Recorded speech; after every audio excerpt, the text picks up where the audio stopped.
Hi welcome back to my channel. ఈరోజు కథ ప్రేమ నిరాజనం 60వ భాగం ముగింపు భాగాన్ని వినేద్దాం. తర్వాత నా ప్లాన్ వర్కౌట్ చేశాను వాసు ద్వారా. వాసు, నీకు ఉపయోగపడే అవకాశం ఉంది. నువ్వు రాజీ ద్వారా వాసుని అప్రోచ్ అయింది కూడా నాకు తెలుసు. ఆ తర్వాత నేను వాసుని కలిశాను. తను మారాలి అనుకున్నది, కుటుంబం అందరితో కలిపి ఉండాలి అన్నది తన కోరిక. అందుకే వాసుకి ఒక్క అవకాశం ఇచ్చాను.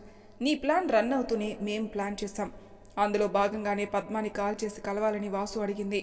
ఆ తర్వాత పద్మ కోసమే నేను వాసుని క్షమించినట్టు యాక్ట్ చేసి వాసుని రాజభవనానికి తీసుకొనొచ్చింది. రాజీవ్తో కలిపి నువ్వు మొత్తం ఈ సామ్రాజ్యాన్ని అంతం చేయాలని ప్లాన్ చేసింది మొత్తం తలకిందులు చేశాను. రాజీవ్ తీసుకునొచ్చిన వంట వాళ్ళు వంటలో కలిపింది విషం కాదు, జస్ట్ ఒక తేనె బాటిల్ అంతే.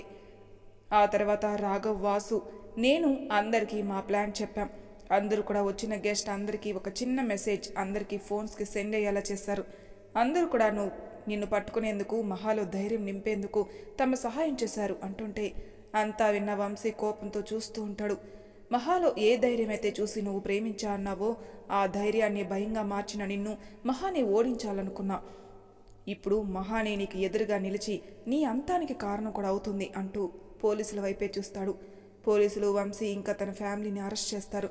ఇకపై నువ్వు జైలు నుండి బయటకు వచ్చే అన్ని దారులు మూసుకుపోయాయి వంశీ, యు ఆర్ ఫినిష్డ్ అంటుంటే తలదించుకొని అక్కడి నుండి వెళ్ళిపోతాడు వంశీ. రామ్ని హత్తుకొని ఏడుస్తుంది మహాని హత్తుకొని అలానే ఒకరికొగుల్లో ఒకరు నిలబడిపోతారు. మహారాణి గారికి జై అంటూ సింహగిరి ప్రజలు జేజేలు కొడుతూ ఉంటే రామ్కి దూరంగా జరిగి చుట్టూ అందరినీ చూస్తుంది. వాసు ముందుకు వెళ్ళి క్షమించమంటుంది తను అన్న మాటలకి. అవును నాన్న, ఈ తల్లిని కూడా క్షమించరా? నువ్వు మారావన్నా నిన్ను నమ్మకుండా నిన్ను బాధ పెట్టాను. లేదు అంటూ చేతులు కిందికి దించి సింహగిరి ప్రజలు అందరి ముందు చేతులు జోడించి క్షమాపణలు చెప్తాడు వాసు. తన వలన జరిగిన పొరపాట్లన్నిటికీ. ఇంకా సింహగిరి అంతా కూడా సంతోషాల మధ్య పండగ వాతావరణం చోటు చేసుకుంటుంది. ముహూర్త సమయం కావడంతో వధూవరులను పెళ్లిపీటలపై కూర్చోబెడతారు. ముందుగా సింహగిరికి మహారాజు మహారాణి అయిన రామ్ మహాల వివాహం జరుగుతుంది. రామ్ కళ్ళలోకి చూస్తూ తన మంగళసూత్రాన్ని చూస్తూ ఉంటుంది సంతోషంగా. తర్వాత వేణు రమ్యాల పెళ్లి. తర్వాత రాఘవ్ ఇంకా జానకిల వివాహం కూడా జరుగుతుంది. పెళ్లి అంతా చాలా సందడిగా జరుగుతుంది. వాసు కూడా అందరి ముందు పద్మ మెడలో పసుపు తాడు వేసి తన ఇల్లాలిగా తన గుండెల్లో నిలుపుకుంటాను అంటూ ప్రమాణం చేస్తాడు అందరి ముందు. అదే రోజు శోభన ముహూర్తం కూడా కావడంతో ముహూర్తం ఏర్పాట్లు జరుగుతూ ఉంటాయి. మహా తన గదిలోకి వచ్చే సమయం కోసం ఎదురుచూపులు చూస్తూ ఉంటాడు రామ్. ఏయ్ మహా, కొద్దిసేపు ఆగవే, రామ్ గారిని కాసేపు ఆట పట్టించి వస్తాం అంటూ రామ్ దగ్గరికి వెళ్ళాలని అనుకుంటారు నిధి ఇంకా మేనక. అబ్బా అక్క, రామ్ని ఏమి అనొద్దు అంటూ వెళ్తామంటుంది మహా. ఓ అంటూ అరుస్తారు గట్టిగా. చూడండి, మహారాజు గారి కంటే కూడా మహారాణి గారికి ఆత్రత చాలా ఎక్కువగా ఉందే. ఏంటమ్మా అంత తొందరగా ఉందా నీ మహారాజు బిగి కవిల్లో బందీ కావడానికి అంటూ ఆట పట్టిస్తూ ఉంటే సిగ్గుతో తలదించుకుంటుంది మహా. ఏయ్, ఇంకా మా సీతమ్మని ఆట పట్టించింది చాలు గాని అవతల ముహూర్తం సమయం మించిపోతుంది, కదలండి అంటూ మహాని రామ్ గదికి, జానుని రాఘవ్ గదికి, రమ్యాని వేణు గదికి పంపిస్తారు. రమ్యను తన కౌగిల్లో తీసుకున్న సమయం వేణు కౌగిల్లో పూర్తిగా ఒదిగిపోతుంది రమ్య. రాఘవ్ గదిలో అడుగు పెడుతూనే జాను ఎక్కడలేని కంగారు వచ్చేస్తూ ఉంటుంది. రాఘవ్ కూడా జానకిని తన గదిలో చూసి కంగారుగానే ఉంటుంది. పెళ్ళైన తర్వాత ప్రతి జంటలోనూ ఉండే కంగారే అదే అయినా జాను రాఘవుల మధ్య మాంగళ్య బంధం ఏర్పడినప్పటికీ ఇకపై కూడా వారి మధ్య ఉండేది కేవలం స్నేహబంధమే కావడంతో జానుని సూటిగా చూడలేక ఇబ్బందిగా బెడ్పై ఉన్న దిండు తీసుకుని సోఫాపై వేసుకుని కూర్చుంటాడు. జాను, ఇక నుంచి నువ్వు బెడ్పై పడుకో, నేను సోఫాలో పడుకుంటాను అంటుంటే సరే అన్నట్టు తల అటూ ఇటూ తిప్పుతూ జాను కూడా బెడ్పై కూర్చుండిపోతుంది. అలా జాను రాఘవుల వివాహ బంధం ప్రేమగా మారేంత వరకు స్నేహం అనే పవిత్రమైన బంధంలోనే నిలవాలని నిర్ణయంతో ఆ రాత్రి నిద్రలోకి జారుకుంటారు ఇద్దరు. మహా కోసం పడిగాపులు కాస్తున్న రామ్కి ఆఖరికి మహా తన గదిలో అడుగు పెట్టడంతో రామ్ ఎదురుచూపులకి బ్రేక్ పడుతుంది. రామ్ గదిలో అడుగుపెట్టిన మహా డోర్ లాక్ చేసుకుని వెనక్కి తిరిగి చూసేంతలో అక్కడ రామ్ కనపడ్డు. కంగారుగా రామ్ అంటూ పిలుస్తూ ఉంటుంది.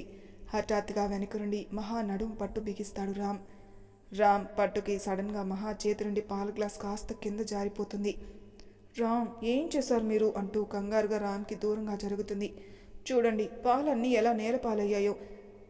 మురిపాలు చిందించే సమయంలో పాలు నేలపాలైనా ఏం పర్వాలేదు అంటూ మహాని అమాంతం తన 2 చేతులతో ఎత్తుకొని బెడ్పై పడుకోబెట్టి పూర్తిగా తనలో ఐక్యం చేసుకుంటాడు రామ్. మహా ఇంకా రామ్లకి, వేణు, రమ్యలకి ఆ రాత్రి నిద్రకి బాయ్ బాయ్ చెప్పి సరస సల్లాపాలకి వెల్కమ్ చెప్తారు తమ జీవితంలో. మరుసటి రోజు నిద్ర లేచి పూజ చేసి పెద్దల ఆశీస్సులు తీసుకుంటారు 3 జంటలు. మేనక, లత, నిధి ఇంకా రమ్య మహాల వెంట పడతారు నైట్ ఏమైంది అంటూ. జానుని ఎక్కువగా ఏమీ అనరు, ఎందుకంటే అందరికీ తెలుసు రాఘవ్ జాను వివాహ బంధం గురించి. ఇంకా మహా రమ్యలను వదులుతారా, ఏమైంది అంటూ గోలగోల చేస్తూనే ఉంటారు ముగ్గురు. ఎక్కడికి వెళ్తే అక్కడికి వదలకుండా వెంట తిరుగుతూనే ఉంటారు. ఏంట్రా ఈ ముగ్గురు వాళ్ళిద్దరి వెంట ఎందుకలా తిరుగుతున్నారు అంటూ వస్తాడు హర్ష. ఏమో నాకేం తెలుసు అంటాడు అబ్బాయి. అబ్బాయిని ఒక్కడు కొడతాడు గట్టిగా. పోయి నిధిని సైడ్ తప్పించు, నేను తెలుసుకుంటాను మీ అక్కతో అంటుంటే కింద నుండి పైకి చూస్తాడు అబ్బాయి. చూడు బావా, నువ్వు అక్కతో పెట్టుకుంటే పెట్టుకో, నన్ను నిధి విషయంలో ఇన్వాల్వ్ చేయకు, అది రాక్షసి, నన్ను చంపుకు తింటుంది. అబ్బచ్చా ఏంట్రా, ఇప్పటి నుండి ఆడదానికి భయపడితే ఫ్యూచర్లో ఏం కావాలి నువ్వు అంటుంటే నీకో దండం, నన్ను మాత్రం భయపెట్టకు అంటూ మాట్లాడుకుంటూ ఉంటారు. ఇంతలో హర్షకి కాల్ రావడంతో కాల్ లిఫ్ట్ చేస్తాడు. అది తన ఆఫీస్ నుండి కాల్. ఇంకో 2 డేస్లో తన ఆఫీస్కి అటెండ్ అవ్వాలని కాల్. ఒక్కసారిగా హర్ష ముఖంలో నవ్వు కాస్త బాధగా మారిపోతుంది. మేనకా వైపే చూస్తూ ఉంటాడు హర్ష. ఏమైంది బావా, ఏంటా కాలు అంటూ అడుగుతాడు హర్షని. అప్పుడే అటుగా వస్తూ ఉంటారు రామ్, రాఘవ్. అది ఇంకో 2 డేస్లో అంటూ తనకొచ్చిన కాల్ గురించి చెప్తాడు. అప్పుడే అటుగా అందరికీ కాఫీ తీసుకుని వస్తూ ఉన్న మహా ఇంకా మేనకా వింటారు. మేనకా ఫేస్ సడన్గా సాడ్ అయిపోయింది. మేనకాని చూస్తూ ఉండిపోతాడు హర్ష. నేను రూమ్కి వెళ్తారా, బ్యాగ్ ప్యాక్ చేసుకోవాలి, టికెట్స్ కూడా బుక్ చేయాలి అంటూ అక్కడ నుండి బాధపడుతూ వెళ్ళిపోతాడు మేనకాని చూస్తూ. అక్కడున్న అందరికీ తెలుసు హర్షకి మేనక అంటే ఇష్టమని. కానీ హర్షని ఎవరూ మేనకాని ఫోర్స్ చేయకూడదు అనడంతో ఎవరూ మాట్లాడే ప్రయత్నం చేయరు. అందరూ నైట్ తమ తమ రూమ్కి వెళ్ళి నిద్రపోతారు. రామ్, మనం ఒక్కసారి మేనక అక్కతో హర్ష గారి గురించి మాట్లాడితే బాగుండు కదా అంటుంది. ఒక్కోసారి మనసులో ప్రేమ ఉన్నా అది చెప్పేందుకు మాటలు రావు.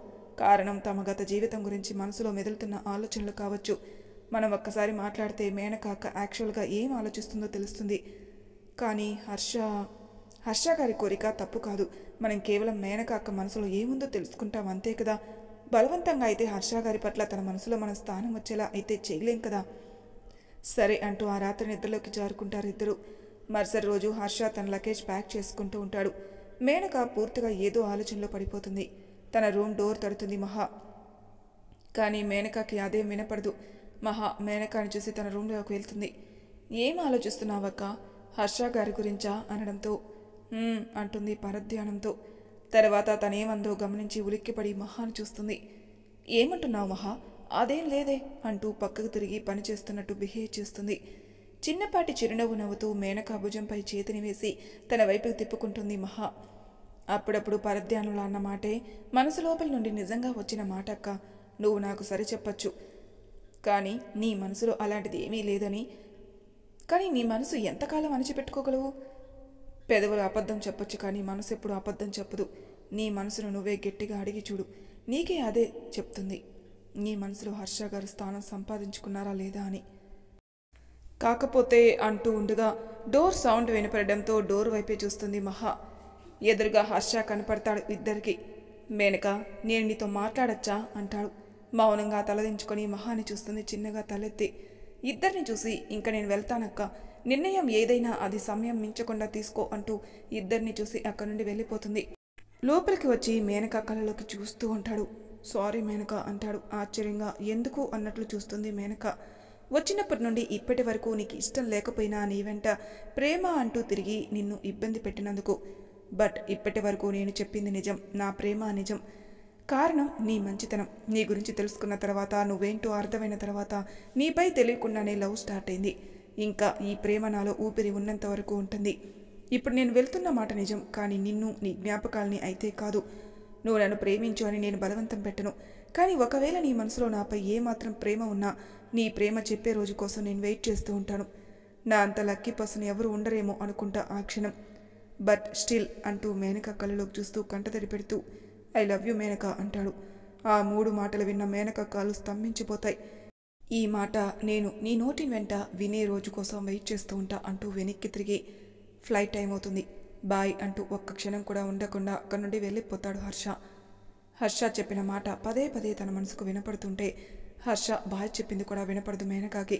హర్ష కళ్ళలో ఎందుకో తనకి తెలియకుండానే కన్నీరు అలుముకుంది చిన్నగా. మేనక అంటూ తన ముందొచ్చి నిలబడుతుంది. మేనక అంతరాత్మ. ఏమైందే అలా ఉండిపోయావు, ఎందుకు ఆ కన్నీరు అంటుంటే తన కన్నీటిని తుడుచుకుంటుంది. హర్ష చెప్పిన మాటని మనసుని తాకడం వలన కదా ఆ కన్నీరు, అది అంటూ తన కన్నీటిని తుడుచుకొని పక్కకు తిరిగిపోతుంది.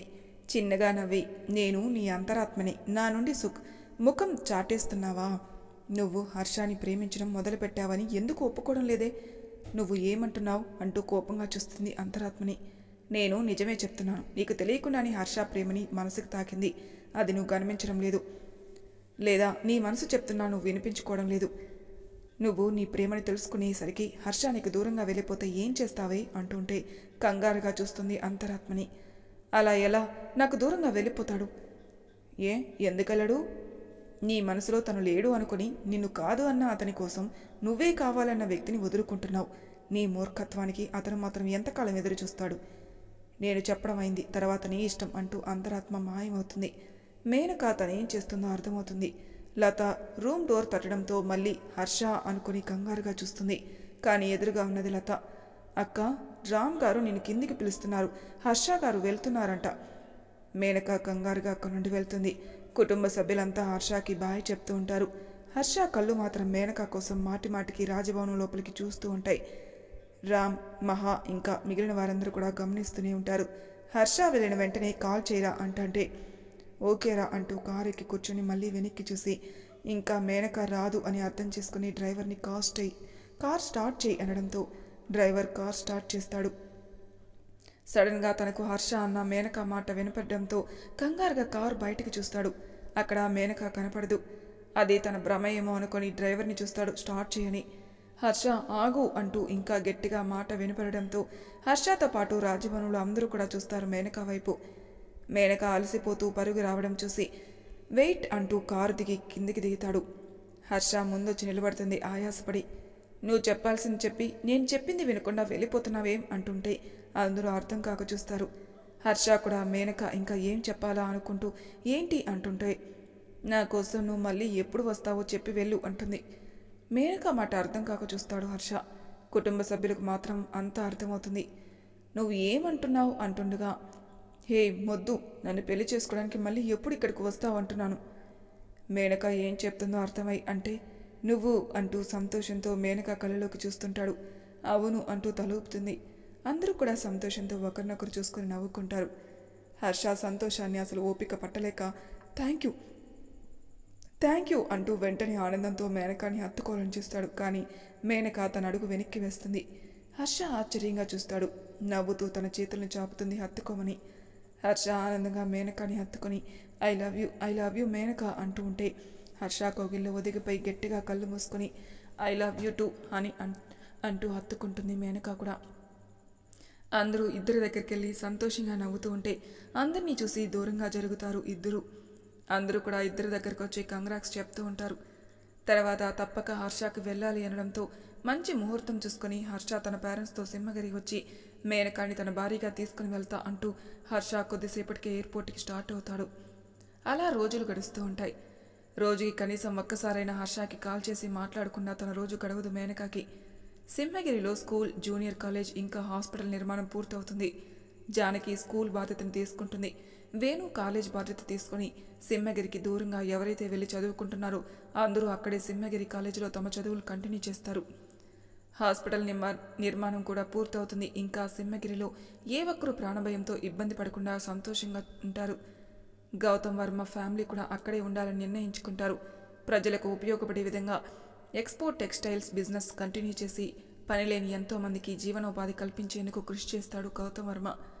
మహా, రమ్య, నిధి, అభయ్, లత అందరూ తమ స్టడీస్ కంటిన్యూ చేస్తారు. జాను ఇంకా రాఘవులు కూడా కొద్దిగా దూరం తగ్గి ప్రేమకి బీజం పడుతూ ఉంటుంది. పద్మకి శ్రీమంతం చేయాలని నిర్ణయించడంతో ఒక మంచి ముహూర్తం చూస్తారు రాజపురోహితుడు గారు. హర్ష కూడా కొద్ది రోజులు సెలవు పెట్టి తమ కుటుంబాన్ని తీసుకుని సింహగిరికి వస్తాడు. హర్షాని మళ్లీ చూసి మేనకాకి ఆనందాలకి అవధులే ఉండవు. పెద్దలి అందరి సమక్షంలో రాజపురోహితుడు గారు హర్ష ఇంకా మేనకా పెళ్లికి ముహూర్తం నిశ్చయిస్తారు. హర్ష ఇంకా మేనకాలతో పాటు నిధి ఇంకా అభయ్ల పెళ్లి కూడా చేయాలని నిశ్చయించడంతో వారికి కూడా అదే ముహూర్తంలో పెళ్లి చేయాలనుకుంటారు. పద్మ శ్రీమంతం చాలా వైభవంగా జరుగుతూ ఉంటుంది. అదే రోజు వచ్చిన అతిథులకు తాంబూలం పంచుతూ ఉంటుంది మహా ఇంకా రమ్య. సడన్గా రమ్య కళ్ళు తిరుగుతూ ఉన్నట్టు అనిపించడంతో అక్కడే వచ్చిన గెస్ట్లో ఒక ముత్తైదువు డాక్టర్ కావడంతో రమ్యని చెక్ చేస్తుంది ఆ డాక్టర్.